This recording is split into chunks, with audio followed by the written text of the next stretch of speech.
So Arvind, my last question, and I want to thank you so much for your inspiration and motivation throughout the years. And I think all of the peers within the industry, we can agree that you're one of those leaders that stayed grounded with humility and is reviving IBM to the might and brand that it deserves. Any last advice you have for our women and youth in the room? I would urge the women and youth, use your curiosity, use your critical thinking. It does not matter that you do not have a computer science or a math degree.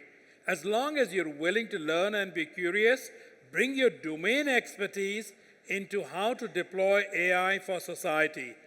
In the end of the day, 90% of the people who use AI are going to lie in that mindset. Yes, you need 10% to invent it. That's the software lab we began with. The rest, use your curiosity and go learn how to use it. All those who use iPhones don't have math or computer science degrees, but you use it. Same way, use AI. That's the advice I would give the people in the audience. Well, you know, Arvind, how we roll. Once we partner for a lifetime, and this is a lifelong friendship, my friend. Thank you so much. It is. Thank you. Thank you. Thank you.